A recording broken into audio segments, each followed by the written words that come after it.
Good morning, Daily Dose of Dandy followers. I said to Dorina before I got started, I have nothing to talk about today.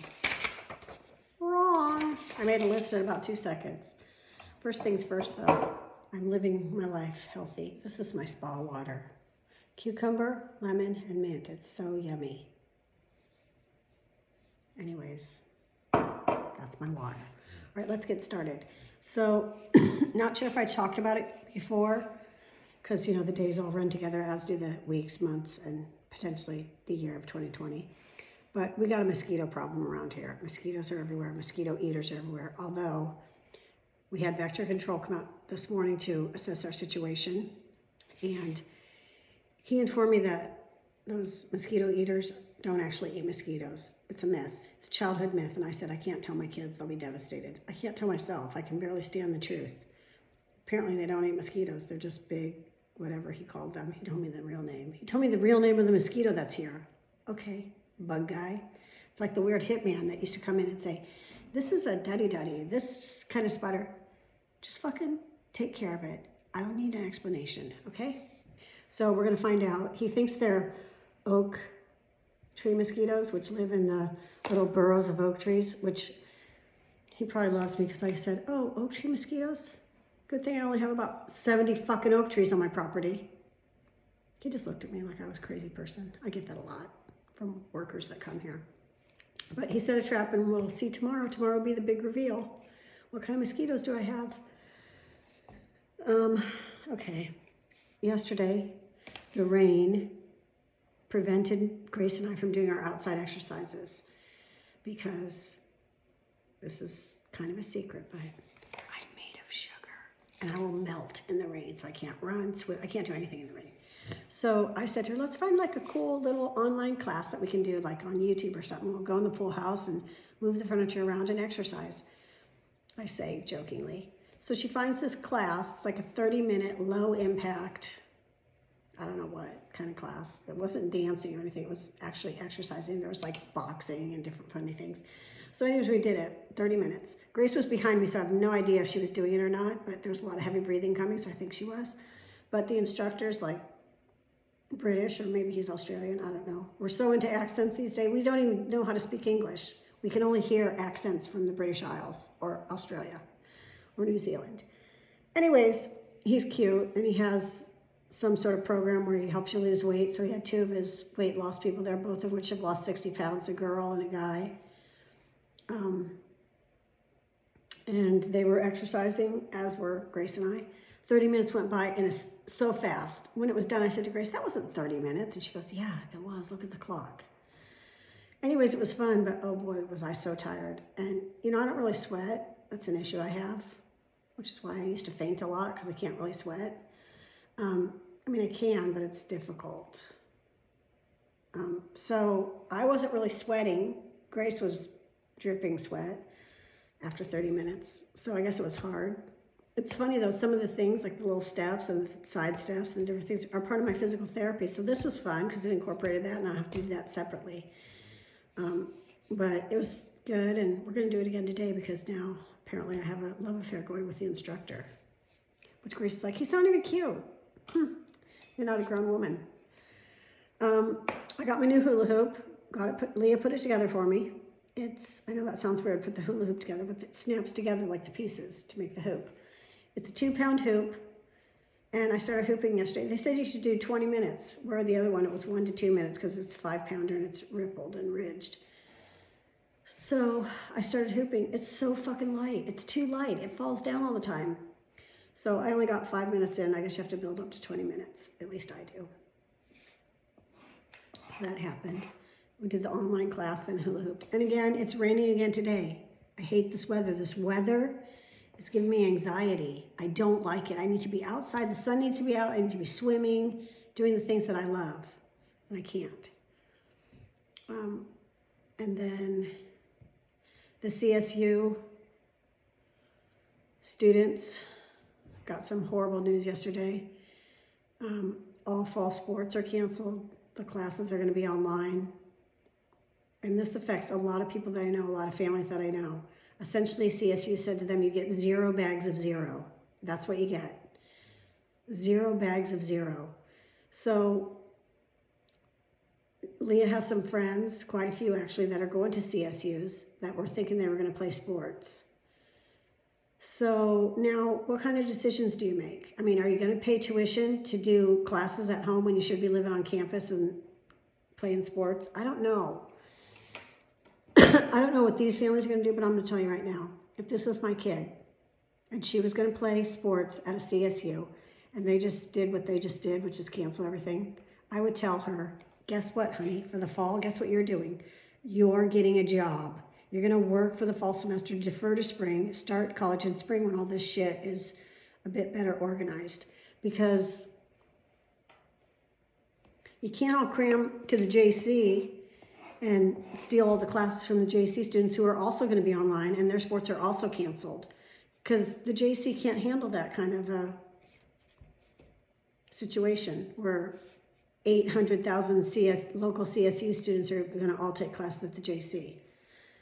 So I'm not telling anyone what to do because what the fuck do I know? But I'm just saying if it was my kid, after I took care of her wounded little heart and made her feel better because it's horrible and devastating and so upsetting, I would say to her, work for the fall semester, defer and start in the spring. You're going to get an extra year of eligibility. So think about that. Or, you know, try to go to college in another state where things are a little different. And having said that, though, it's not going to be that easy to play your sport probably, you know, unless you turn down some offers. But it's just upsetting. It's so fucking upsetting. So CSU did this now. Will the UCs do it? I don't know. And I mean, parents, let's be honest, okay? Let's be truthful. Going to college is such a huge rite of passage. And yes, there's a lot of crying when you drop them off at the dorms and say goodbye to them. But the alternative is they're staying home. And that's not it's wrong. It's upending our cycle. The cycle is high school, graduate, go away to college. We cry, we miss you, we love you. You realize how amazing we are. Now, no graduation, but you graduate and then you just stay home and go to college online. No, it's wrong. It's completely wrong. Which is why I gave my child the advice, you're going to get a job and defer to the fall. It doesn't affect my kid. My kid's going to Arizona. Bye. It doesn't affect Grace. She goes to a small private college in Orange County. We already know how crazy fucking Orange County is. They're at the beach. So it's horrible. It's like a gutting for these kids. And it just breaks my heart. I just feel so sad for them. And I'm so sorry to my Karina and my Claire, my Ashley. There's others. Those are the first 3 I thought of because they hurt my heart. Okay, the new book I started, it's called The Evidence of the Affair, and I was listening to it yesterday, not with my iPods. I was listening to it, just had my phone on, you know, listening to it while I was making dinner. And Leah came down and she said to me, Mom, and I paused the book and she goes, is that one of your friends? Which made me laugh because it's funny. I mean, if you're listening to the book, it's just letters back and forth between, first of all, the cheaters, then the cheaters' spouses who find out about the cheating, and then they start writing letters to each other and meeting each other. It's a whole thing. Anyways, I just barely got started, but it's interesting. Take the one cheater lives in Encino, and the other lives in Carlsbad. So, you know, of course, I love to hear about all that. And they had their affair at the Hotel Del, which been there. So that was cool. Anyways, that's the new book. I posted it on Facebook if you want to listen to it or read it or whatever.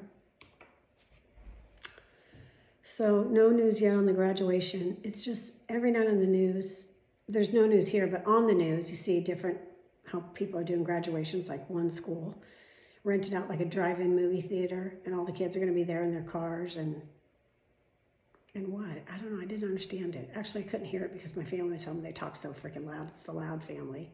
Remember the Loud family from Saturday Night Live? That's my family. Everyone talks loudly, trying to be louder than the person next to them. The Loud family, that's who we are. Anyways, there's all these different ideas and like, you know, stories about how the principal drove around to every single one of his students and personally, you know, congratulated them and stuff. These are all sweet stories that would be so sweet if it wasn't the year of the missed graduation. I don't know. And we just don't know what's going to happen, because it's like a slow grind. It's like a slow screw up against the wall with a pillow.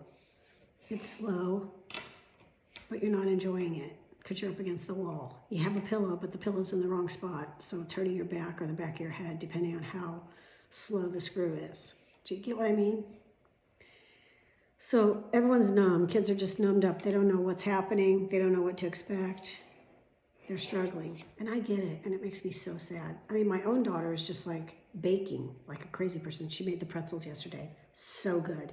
So they're a little browner on top than they are on the bottom. And the egg wash, I just called for an egg, and then you just dust it on top. But with 8 pretzels, there wasn't enough egg wash with 1 egg. So I add a little water, which she got mad at me. She goes, now look how light they are. It's fine. It tasted fine. It's really the salt that makes it. But I had one with some mustard, pretended like I was at a sporting event. No, I didn't, because that whole thing has got me all angst up too. And personally, we have season tickets to everything. Baseball, football, basketball, hockey. We got them all. There's no sports. But I care more about the college athletes.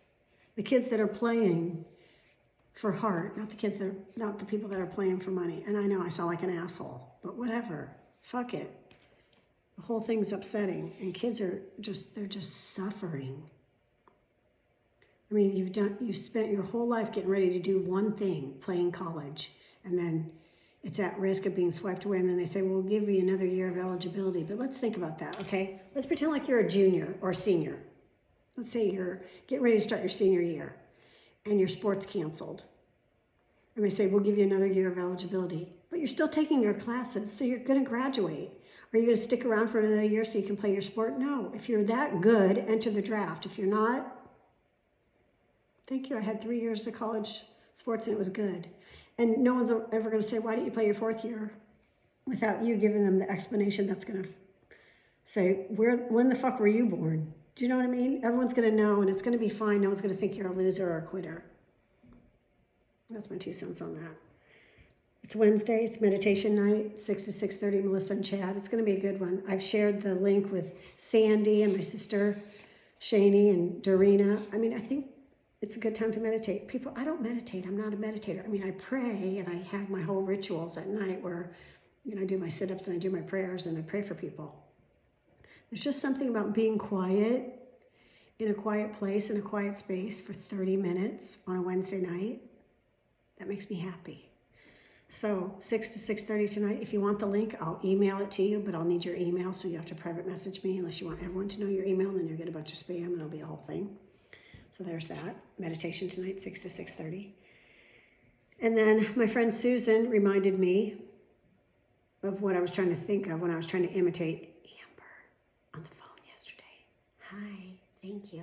She said it's like Georgette from the Mary Tyler Moore Show, the receptionist, which just shows how old I am. But that's it. That's the name. That's the voice. That's the thing. And she agreed with me that no one fucking sounds like that. I think everyone agrees with me on that, except for, hi, it's Amber from Dr. Bloody Blue's office. I don't know what's wrong with her. I can't wait to see her in person one day when all this shit goes down. And I go into the office, and I'm going to say to her, are you okay? Actually, I think I'll whisper when I go up. I'll be like, hi, I have an appointment with Dr. Bloody Blue. I don't want to say his name in case Amber follows me on Facebook or she's on my YouTube channel. What's the chances? Fucking low. But anyways, I'm going to fuck with her.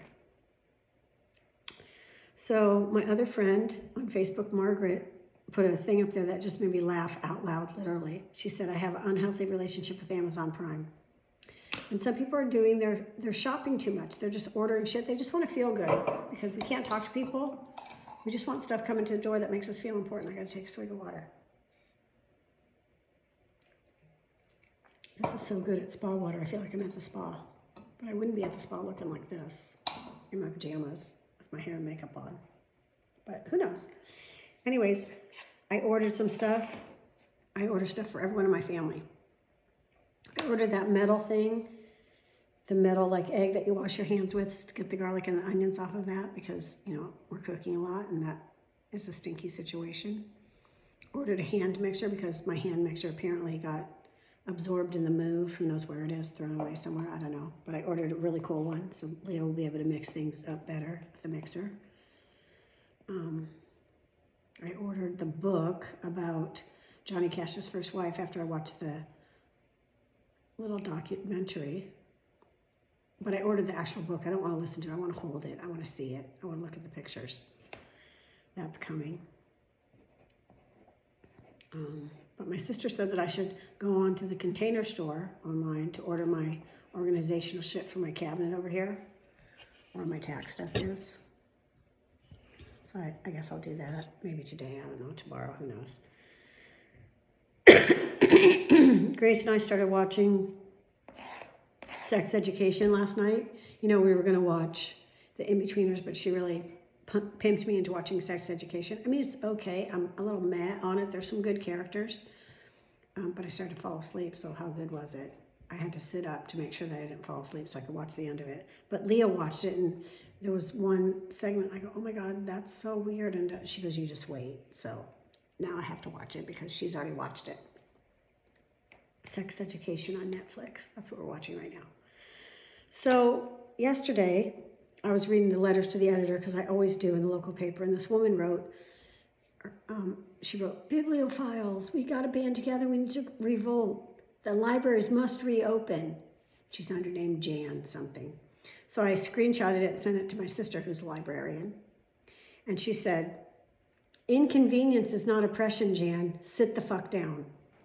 Which I love that. I'm sorry, I posted that on Facebook, and she's so right. All these people, and I'm not talking about inconvenience because you have no money. I'm talking about the inconvenience of not being able to eat in a restaurant, or being inconvenienced. I don't even know what the other inconveniences are. It's mostly the food. It's mostly people eating food out, I think. That's what those gun toters are up there mad about in the state capitol. You know, and the ones that don't want to wear masks. Being inconvenienced does not mean you're being oppressed, okay? Snap the fuck out of it. Jesus, people. But then that kind of dovetails into my thing, which I say all the time, which is perception is reality. So they perceive that they're being oppressed by the man, you know, by Gavin, by someone, not the federal government, though. They don't feel oppressed by them. Which is why they keep voting for 40-fucking-5 and his goddamn motherfucking minions. But perception is reality. So if you perceive something to be real, then it's real. That's your world. That's the world you're living in. And we all have our own perceptions of things, and then that turns into our reality. Can it be both things? Can inconvenience not be oppression and perception be reality? I don't know. I guess you have to make that decision for yourself. But here's what I'm doing. I am eating well. I am exercising. I'm writing it down. I'm exercising. I'm vlogging so I can talk to my people about my things. I'm meditating. I'm loving hard. I'm working on my patience, except yesterday I wasn't. Because I wanted to be the patient and I was being dicked around by some soft-spoken nitwit. How do you like that? Amber, or whoever the fuck your name is. And if you just do those things during this shelter in place, if you eat well, if you exercise, if you vlog or talk to people or meditate, if you love your people hard, and if you work on your patience, I mean, we could come out of this better human beings. And I feel like that should be the goal. Now, I don't check all these boxes off every day. Obviously, I only meditate 1 day a week. But I vlog only 5 days a week.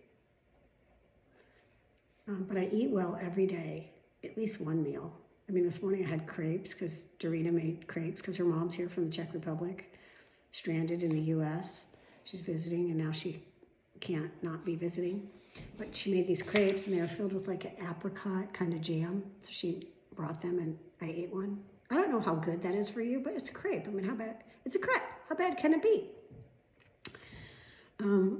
But That's what we need to do. We need to eat well. We need to exercise somehow, some way, except for Susan, who has a bad foot. Don't exercise yet, okay?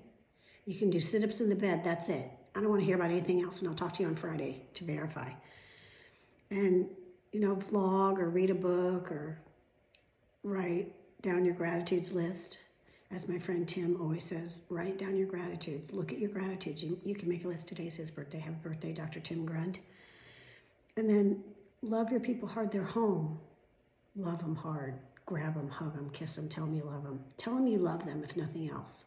Like yesterday, after my vlog, and I was all worked up and so upset, and I went out there and I was saying to Leah, who was making her pretzels, I'm so upset, and I really wanted to talk to the doctor about my bruises, and, what if this is something bad? What if this is precursor to like anemia, or like something bad's going to happen again? I'd be so sad. And then she got all mad at me, like, we don't know that your stroke was caused by COVID-19. You had the antibody test, it was negative. Why can't you just live with the results? Why do you have to keep saying like bad things could happen?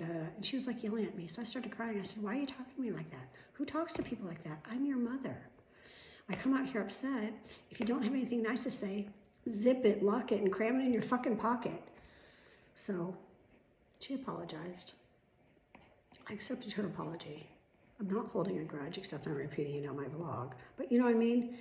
It's like everyone's a little off their axis. So we just do what we can. I'm going to go over my list one more time. That's going to be it. I'm shutting this down. Eat well. Exercise. Do something out of yourself, whether that's read a book, listen to a vlog, listen to a podcast, write down your gratitudes list, meditate. You don't have to do it every day, but try to meditate. Love up hard on your people and work on your patience, or whatever it is that you have that you struggle with. Like I struggle with patience. I can be really impatient with people. So I'm working on my patience. And you guys do your thing. Right? So I'll check my list one more time. Mosquitoes. Oh my gosh.